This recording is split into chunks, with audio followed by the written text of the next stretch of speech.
Okay, today we'll do Purim, because next Wednesday night is Purim. So learn the dinner that we need to know, and then hopefully we'll have time for Tanya. Okay, starting with this Shabbos is Pasha Zachar, which is, according to many opinions, biblical. In fact, the Rabbi holds it's biblical. There's a whole question in Halacha, are women obligated in Pasha Zachar? Everybody runs to shul for Pasha Zachar. The truth of the matter is, the way we hold, they're not obligated in Pasha Zachar. The Rabbi mentioned many times that lately the custom is women go to shul, but the Rabbi didn't say the women have to hear Pasha Zachar. The Rabbi just said the fact that women go to shul to listen to Pasha Zachar. But according to the Chassidish poskim, women are not obligated in Pasha Zachar. Okay, so let's now get to Tainus Esther, which is next Tuesday, right? Wednesday. Wednesday night is Purim, so this year it's Tuesday. Now, the fast of Esther is the only fast which is not mentioned in the scriptures, in Tanakh. Even though it's Esther told Mordechai to fast 3 days, for 72 hours and that whole thing, but nevertheless, that wasn't this fast that we fast the day before Purim. That was Pesach time, in fact, when the Jews fasted, the 3 days in a row. So the reason why we fast, Tainus Esther, says in Halacha the following. There's an assumption that when Jews go to war, the people to stay at home fast, to daven for them. Like we find when Moshe, Aaron, and Hur went up when Yeshua was fighting Amalek, so it says Moshe, Aaron, and Hur fasted, and they were davening for the Jews to be successful in the battle against Amalek.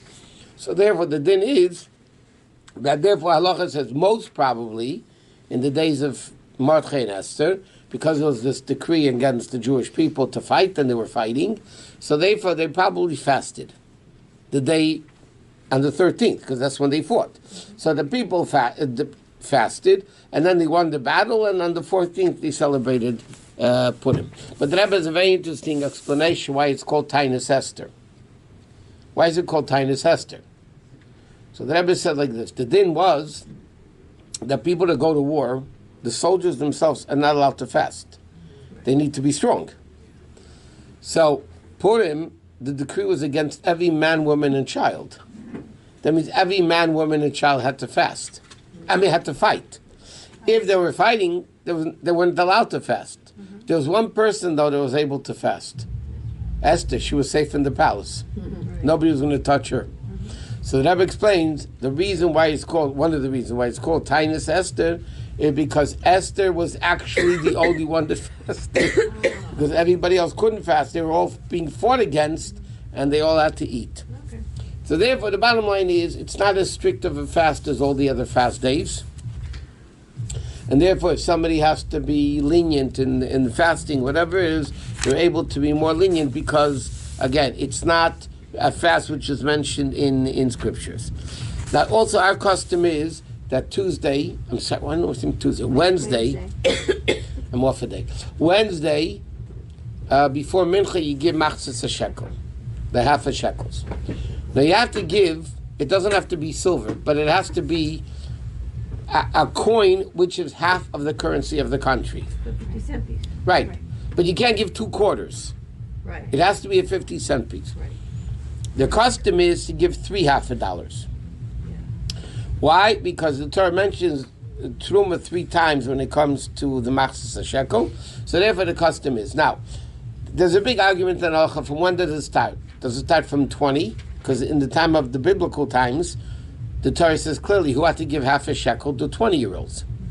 Because they went to war and they were considered the full-grown adults. Other opinions say no, today it's a custom, and if it's a custom, you start from bar mitzvah or whatever it is. Then there's another question: are women obligated to give? Is it only men? But the Rebbe writes, Amen gives, if the Rebbe used to give for the kids and for the women. So the interesting thing is, you don't necessarily have to give for kids, but once you give once, you have to keep giving. So Bill in Chabad, the unofficial Chabad minig is that everybody gives for the women and kids. Now, obviously, if they're little kids, you give for them. Once they grow older, they give themselves, so you don't have to give for them.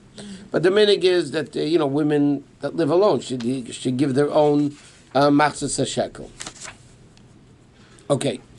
Now, as far as the night of Purim, Okay, now normally for the Megillah it says, I know everybody gets dressed up in costumes. But by Purim it says you're really supposed to wear Big Day Shabbos clothing for the Megillah. I mean, obviously people get dressed up with costumes. Now, what's very important about the Megillah, men and women are equally obligated in the Megillah. It's not only men, like Torah reading is men, not women. Men and women equally have to listen to the Megillah reading. Oh, by the way, just let me mention, the fast starts on Wednesday at 5:42 a.m. So if you're planning to fast and you want to get up earlier to eat, you have to have in mind before you go to bed that you're going to get up early to eat, at least mental, if not verbal, but at least mental. You could do it there. No, there's guys there. Go there. And it's over. You can't eat until after you've heard the Megillah. You can't eat until after you hear the Megillah, correct. And therefore, if it's, sometimes Purim is Sunday, so the fast is Thursday, so, you could start anytime. But, people want to start. Everybody's fast. I mean, those are the fasting, so you want to start reading the Megillah right away. Now, the din is like this. Women and men both have to either read the Megillah or hear the Megillah. Now, the din is, you can't read the Megillah from a non-kosher Megillah. It has to be ink and parchment. It doesn't have the same sanctity of the Sefer Torah, but it still has the sanctity that you have to read the Megillah from a kosher parchment. Now, if you hear the Megillah, it's like you said it.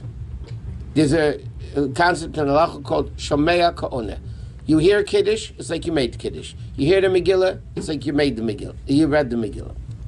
But you have to be very careful, because especially in the women's section, a lot of times there's a lot of noise, and you end up not hearing the Megillah properly. And if you miss one word, you blew it. So you have to hear every single word of the Megillah. But the din is like this. What happens if you're listening to the Megillah? You have a printed text, which is not a kosher Megillah, right? You have a printed text, and you miss a word, or you didn't hear the word because of the banging of Haman or whatever it may be. So you're allowed to read in the text, you're allowed to read the word you missed, but you have to keep reading until you catch up to the reader. Because Megillah has to be read in sequence. You can't read the Megillah out of sequence. So if you missed a word and you're going to say the word, and meanwhile he's reading later, so you're not reading the Megillah, you're all out of sequence, right? So therefore, what do? You have to read the Megillah in sequence. Even though you're reading from a printed text, which is not kosher, nevertheless, you're allowed to read up to half the Megillah in a non-kosher text. So the din is, and this is very important, especially for women more than the men, because there's more commotion on the lady side. You miss a word, you can quickly say the word and catch up to where the reader is reading, and then you're fine. What if you don't know? You don't know the word. What do you mean you don't know the word? Because you can't read, you mean? Or, you can't hear it clearly. if you can't hear it clearly, you have to... So what a lot of people do, in other places they do, they read the Megillah again later, for those people that weren't able to hear it properly the first time. But they still can't eat. The problem is you can't eat until you hear Megillah. Now, if older people, are having a problem, they can take a little snack or something. But ideally, you have to listen to the Megillah and every word, from word one to last word. Now, there's certain verses, the 4 verses that everybody says out loud, like Ish Yehudi Oya B'Shishim Be'er, the 10 sons of Haman, and all that. Okay, then the guy reads it again, because again, everybody has to hear from a kosher Megillah. Officially, the Rebbe writes, Chabad custom is to bang Haman only when it's mentioned with the title. Just the word Haman we don't bang. Haman or Agagi, Haman ben Amdasa, Haman ben Agagi Amdasa, or each side of Haman or Razah. Whenever there's an adjective to the name Haman, so then the custom is that we bang. Since it's the Rebbe himself, I didn't see it clearly, but the Rebbe would bang almost every Haman just with his foot a second, and just bang every Haman. But the official meaning is we don't bang. Now, after you hear the Megillah at night, the custom is you go home and you're supposed to have, it's not the su'ud of Purim, it's not the meal of Purim. You're supposed to have candles lit, no bracha, just festive, in other words. Festive thing, and you should have a set table, and you should eat a little bit, it's after the fast. But it's Purim. Purim is a very special day. By the way, Purim is more physical than Hanukkah, because Hanukkah was not a decree against the body of the Jews. It was against the soul of the Jews. That's why. How do we celebrate Hanukkah? With candles, with Ner Hashem Nishma Sodom, the neshama is a candle. But Purim, there was a decree against the body of the Jews. So we celebrated by eating, drinking, and all that. Okay, but again, you're not Yetzer the Suda Purim. One of the mitzvahs of Purim is to have a meal on Purim. You're not Yetzer if you do it at night. Also in Purim, we add in the Shmoneh Esrei ala Nisim. Benching and in Shmoneh Esrei. If somebody forgot ala Nisim, so if they're still within the bracha, they say it. Once they started the next bracha, then they just continue. You don't go back. It's not like Yalav Yova, you go back for other things. Ala Nisim, not in the Shmoneh Esrei, not in benching. I'm sorry. Even if you just finished the bracha already. I'm not finished. Once you say Baruch Atah Hashem at the end of the bracha, then you just keep going.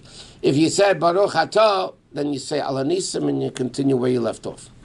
Or Val Kulam again over there. Okay, again, if you've got Ala Nisim, you don't bench. Okay, now, the night Megillah, you're not allowed to read before nightfall. And the day Megillah, ideally you should read from sunrise to sundown. But if somebody read from dawn, especially now sunrise is very late, thanks to daylight savings. So those people that have to go to work or whatever, they can read it already from Amud HaShachar, which is dawn, which is 72 minutes before sunrise. They can already hear already hear the Megillah. What time is that, Rabbi Ram? What? Or what are those times like? You talking about in the morning? Yeah. In the morning, you're talking, I'll tell you in a second.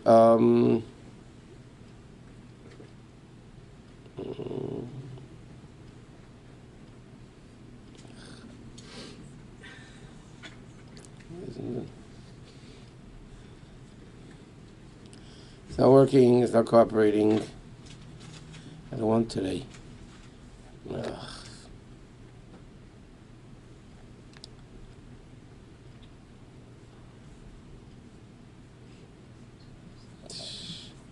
I don't know why it's not working now by me. It's approximately going to be 5:50 by Purim. It'll be probably 5:50. Is the earliest you can... Earliest read the Megillah in the morning. At night, it's going to be after half an hour after Shkia. Shkia is like 7:05, 25 to 8. 7:35. Then you can read it at night, but in the morning you can read it already from 5, what did I say, 5:50. 5:50 in the morning you can already read the Megillah. Okay, okay, the other thing you have to, but by the way, when you listen to the Megillah, if you're reading it from a booklet, don't read with him, because then you're not going to be Yetzer. Because you can't read and listen at the same time. So you have to just listen, try to get a good spot where you can hear it, but you don't read along. If you have a kosher Megillah and you know how to read it, then you read it along. Otherwise, even if you have a kosher Megillah, it's better not to read along, because sometimes you'll make a mistake. Okay, next. So can you read it like in English while he's and listen to him at the same time? If you're multi-talented, which most people aren't. Okay. No, you really should follow in the Hebrew, halachically. Another interesting thing, you can't hear the Megillah through, and this is a lot of places make this terrible mistake. You can't hear the Megillah not through the telephone, not through a microphone. So if you have, let's say you're in a big shul and they're using a microphone for people to hear the Megillah because it's not Shabbos or Yom Tov, you're not Yetzer the Megillah through a microphone, because you have to hear it from the original voice of the reader. And this is a mechanically reproduced voice. So you can't listen to it through a telephone, you can't listen through a microphone. You can listen, by the way, it's interesting, through a non-battery operated megaphone. Yeah, because then It's projecting. it projects the voice instead of going to the sides. But if it's a battery operated, then it's like a microphone. But if it's not battery operated, then you could technically read it and listen to it that way. Okay, I just want to get to the dinim. Okay, that's the minute. Okay, now there's an obligation on Purim to do mishloach manos and matanos lavyenim. So this Purim, okay, there's a bunch of mitzvahs that you need to do that day. Now, mishloach manos and matanos lavyenim have to be done the day of Purim, not the night of Purim.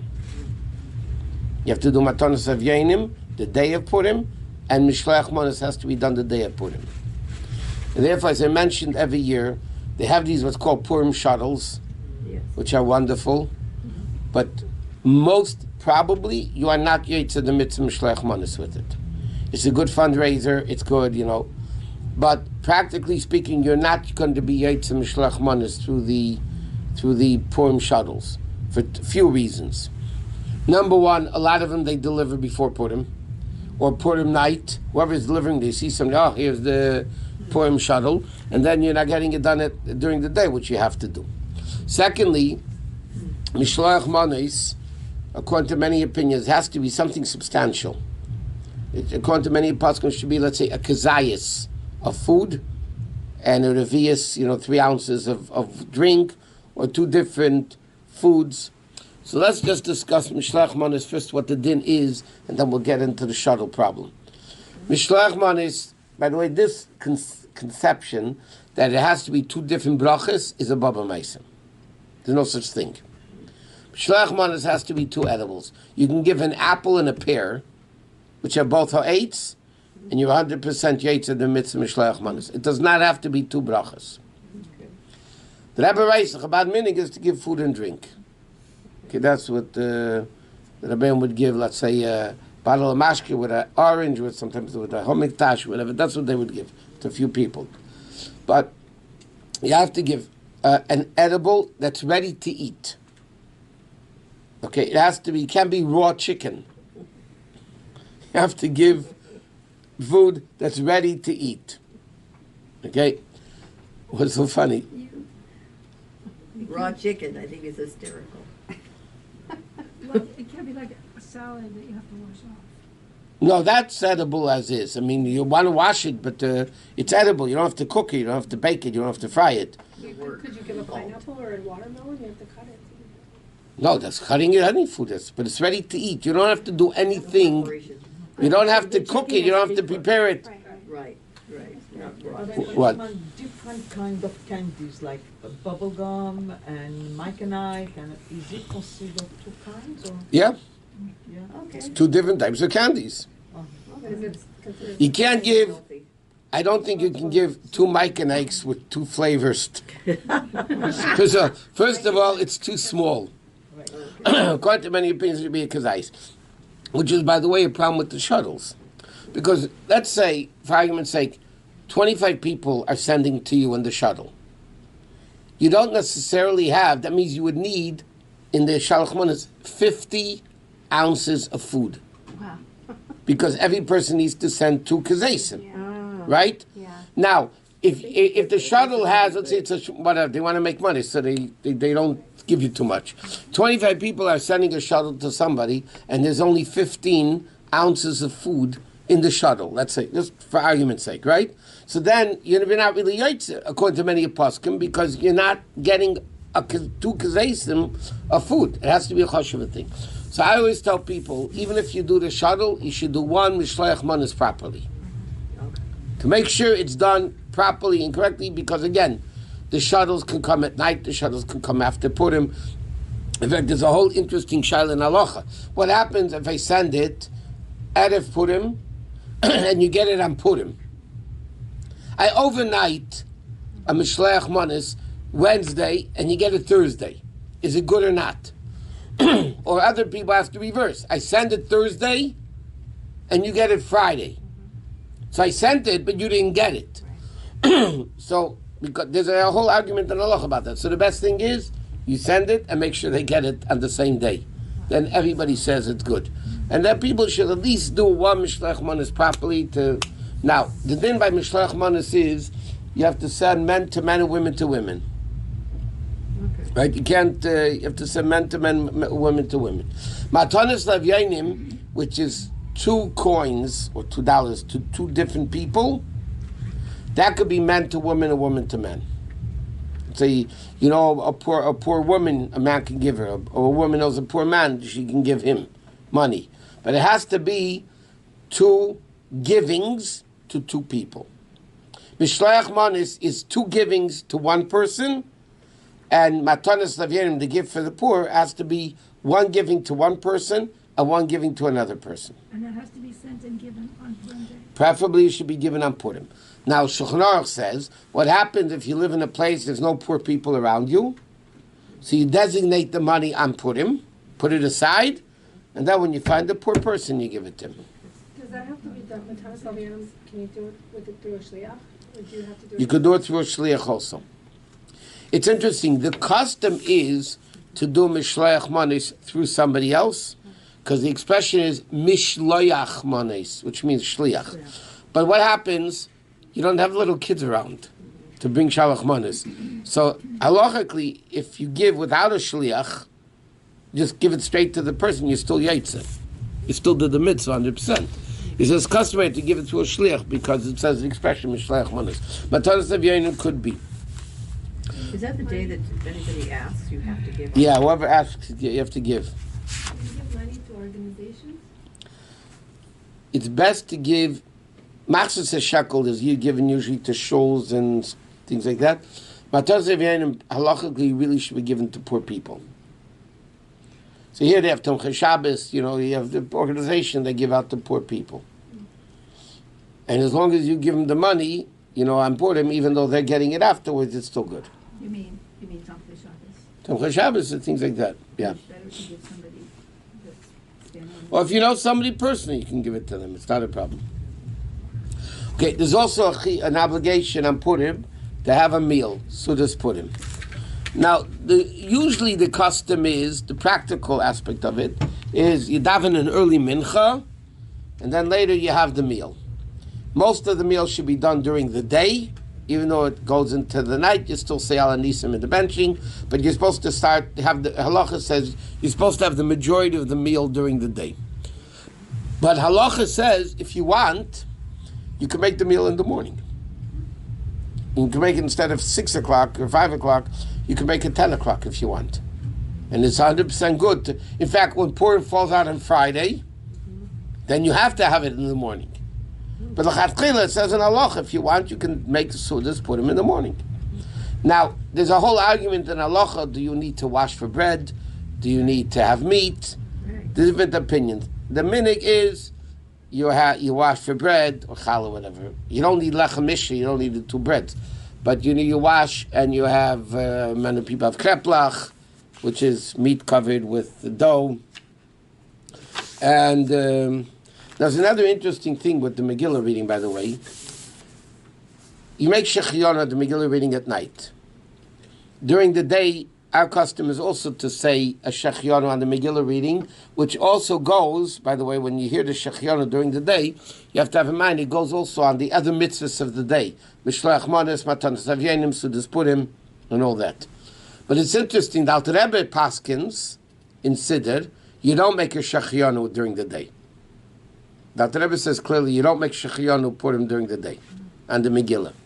Tzemach Tzedek, his grandson, argues, in one of the few places that Tzemach Tzedek argues on his grandfather, and he said, who am I to argue? But he argues against him, and he said, on the contrary, the main reading, a lot of people think that the main reading is the night one. It's not true.